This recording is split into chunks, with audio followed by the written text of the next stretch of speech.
Hey viewers, welcome back to our channel.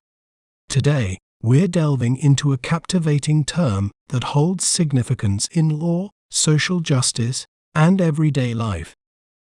Let's break down this word to better understand its pronunciation.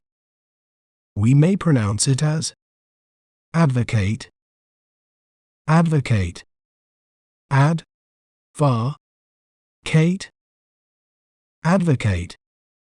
It refers to a person who publicly supports or recommends a particular cause, policy, or individual, often working to bring about change or provide a voice for others.